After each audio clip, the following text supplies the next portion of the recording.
Hey guys, TommyBryson here, and one of my favorite quotes is basically this, okay? Whenever a customer is paying $0 for anything, usually that means the customer is actually the product. And sometimes the customer does not know they are the product and they are actually being sold without they actually knowing what's actually going on. And in some cases, that's what's going on today, and why Robinhood had to settle for around $65 million dollars and a lawsuit issued by the SEC. But the good thing is that basically Robinhood did not have to say yes or no to what they actually were allegedly doing, okay? That's the whole thing here. But the idea is this, guys, okay?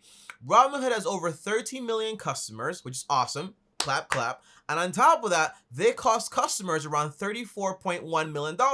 And I will break down exactly how that happened. But in short, it's because they sold their orders to high frequency traders, which then went ahead and had Robinhood selling your orders to people that weren't necessarily the best price out there, which then went ahead and cost you a ton of money. Now, by the way, this sounds complex, but in reality, is pretty simple, to the point where me and Logan, literally Logan, a stock analyst, actually figured this out around a year ago back in March. And we made an entire video about it and asked him all the questions. He said, hey, Tommy, yeah, this is how they make money. People do not know this. People should know this, and this is going to be troublesome for Robinhood in the future. Now, turns out that we didn't think trouble was going to cost Robinhood $65 million to actually settle. And by the way, don't feel bad. Robinhood is worth around, or valued at around, $11.2 billion. So I don't mean to be mean here, but that 65 mil is not really going to dent anyone's pockets, okay? I'm just being honest. And by the way, if you want to watch the video where we uncover this a long time ago, like a year ago, watch the video down below, and I also linked down below Logan's entire article. That way you guys know exactly what I'm talking about. Honestly, what I would tell people about Robinhood is it's not the worst thing in the world, but it's not the best either. They really advertise Robinhood as being free, but it's not free. Yeah, I would say probably 80+% of Robinhood customers lose money. And of Robinhood customers who trade options, I would say over 95% lose money. And not only that, but I mean, these high-frequency traders are paying for the privilege to trade against you. I mean, there's a variety of biases that cause people to lose money. But before we get started, guys, make sure to also subscribe and hit the bell so you're notified, and also destroy the like button. Now, Tommy, how exactly does Robinhood make money, and why exactly did they get sued for $65 million, and why did they settle? Well, the answer is you only settle whenever you know for a fact what you did was wrong, and you're going to maybe get into even more trouble. So at that point, you want to settle and say, hey, it's fine, we admit it without admitting it, and that way you kind of just get it over with, okay? But the answer is, guys, very simple, okay? Robinhood does not charge you per trade. But what they do is, whenever you make an order, they grab that order and basically give permission for another company to go ahead and execute it. Now, this happens in milliseconds, in seconds, literally, okay? Very fast. And this is called high frequency trading, which means this happens every single day with every single trade, which means that basically Robinhood gets paid around 17 cents per every 100 trades. Now, you might say, Tommy, that is not a big deal. Why is everyone freaking out about this? The answer is, well, it might not be a big deal to make 17 cents per every 100 trades if you're making 100 trades a day, but when you're making millions of trades, that is a whole different conversation. And that is where things get very complicated, because basically, whenever Robinhood grabbed your order and sold it off to another high-frequency trader, they did not worry about, hey, are we getting the best price for our customers? They worried about basically, are you going to pay us the most money for these trades we're actually sending to you right away? That is the entire concept. Basically, they put their interests before your interests, which is very common when it comes to companies. Companies usually look out for their best interests. And by the way, this costs you fractions of pennies, and you did not notice, but for Robinhood, this made them millions and millions of dollars. Now, here is why. Because again, 17 cents for 100 shares does not seem like a big deal. But the DART for Robinhood, by the way, DARTs mean daily average revenue trades. So basically, how many trades on average do they make every single day? Now, by the way, Robinhood's number is around 4.3 million every single day on average, which means that every single month, they're basically making around 129 million trades, okay? So basically, 4.3 million trades per day multiplied by 30 is around 129 million trades every single month. By the way, they're leading the industry. Now, what exactly does this mean as far as revenue? Well, in reality, this year, in the first 3 quarters, they made around $466 million. So you see, it might not mean a lot, a few pennies to you and I, but when you have this much volume going on, this is where the big money comes into play. So $466 million.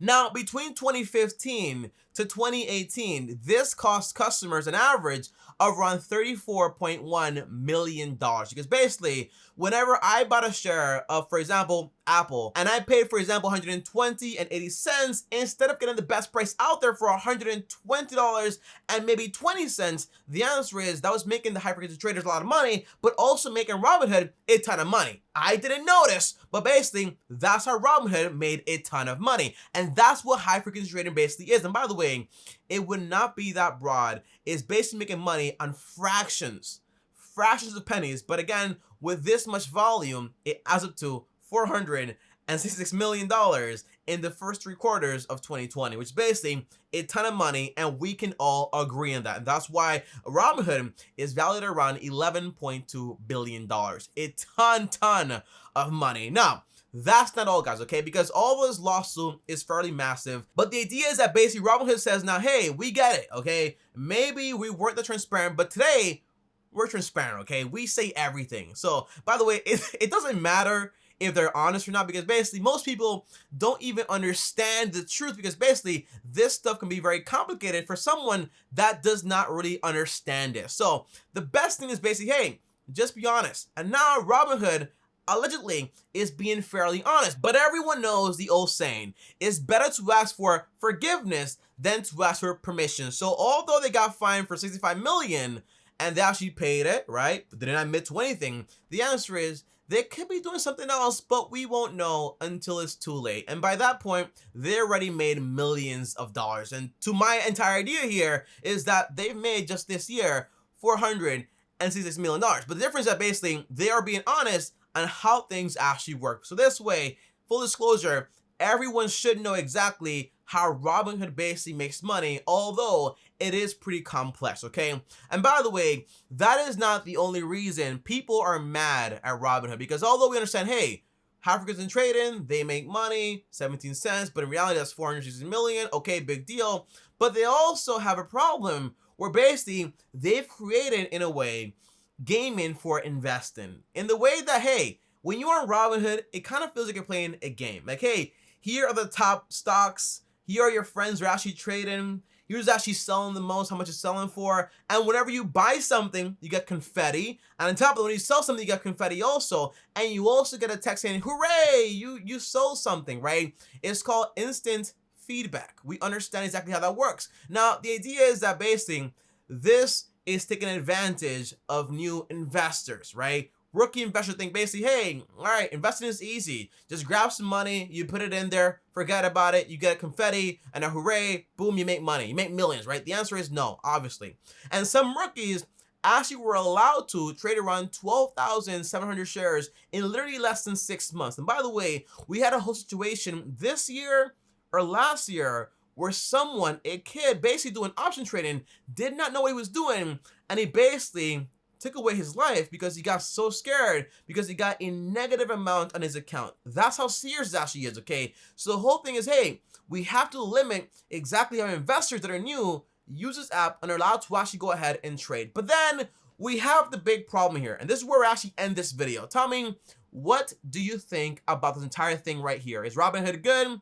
Is it bad? The answer is, guys, lately, I've been moving away from Robinhood, not because of high-frequency trading, not because of any of this, but because basically it's not really friendly for long-term investors that basically want to buy and hold. And although Robinhood says, for example, hey, we see that basically the average person is buying and holding, they don't really have a platform for that, okay? It's more like a platform for actually trading back and forth, because basically there is no portfolio, there is no rebalancing, there is no automated features like that, okay? So right now, it's mostly just for going ahead and trading, because basically that's how they make the bulk of their money. And that's why I've been moving away from Robinhood. But basically, that's because I'm a buy and hold investor. But for someone that wants to buy and trade, Robinhood is perfectly fine.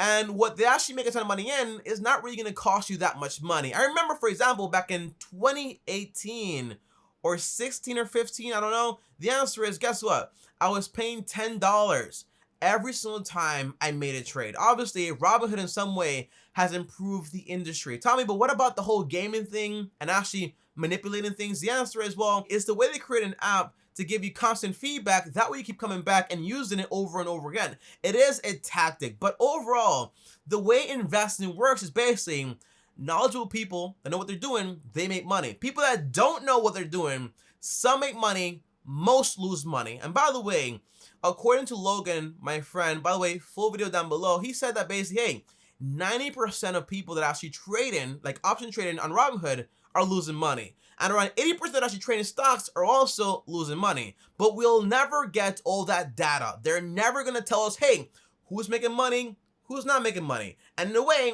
that is not full transparency. So I wish, in a way, Robinhood would be more transparent with all the data out there. That way, more people that are new to investing know for a fact, hey, it's not all fun and games. You want to study before you actually play this game. But again, if my company makes money from trades, the answer is I want more trades. And that way, I'm more inclined to have built a platform that's revolving around, hey, let's do more trading. Let's do more option trading. If you want more money, let me give you more money, right? And that's why today, Robinhood has a debit card. They also have, hey, let me lend you money, margins, and they also have a few other streams of income. Now, overall, do I think Robinhood is going to fail? Honestly, no. I think Robinhood is just getting started. They're going to make a ton more money. They are very early on in the full growth factor of this company. So in the end, people will still use Robinhood. Investors that don't know anything will still invest because basically it's been going on for the past 200 years. People that don't know anything about investing will always want to invest and will always be risking their money. And that's why we have Las Vegas.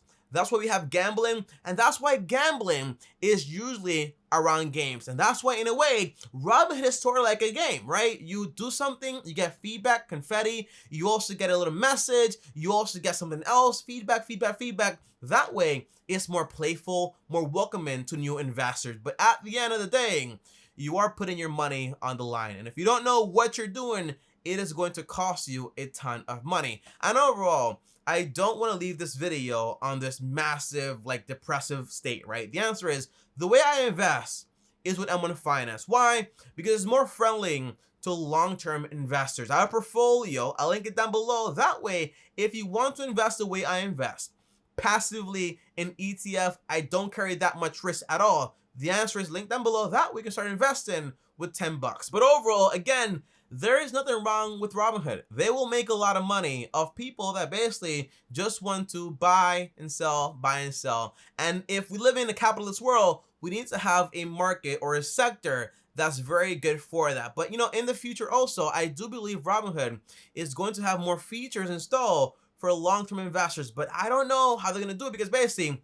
they make $466 million from all those trades. And by the way, not including subscriptions, also margins, and also a few other features that they're coming out with, for example, bank accounts. And by the way, they might come out with a credit card in the future. So a lot of ways to make money from Robinhood, and I don't see anything actually stopping it. And every time they get smacked with a fine, guess what? 65 million, but I'm worth around 11.2 billion. It's not really that much of a big deal. But overall, guys, comment down below. Let me know, are you still using Robinhood? The answer is, for me, not really. More like M1 Finance, but again, I don't mind Robinhood. And in some way, 100%, they changed the game forever of investing, and I do appreciate what they brought to the game 100%, and I do see a bright future for them. But overall, guys, comment down below, let me know. And also, link down below to the original video with me and Logan. And also check out Logan. He's a very cool guy. Great articles. Check them out. Link down below. But as always, if you like this video right here, guys, well, like this video. On top of that, also, subscribe and hit the bell so you're notified. And if you want to text me or call me one-on-one,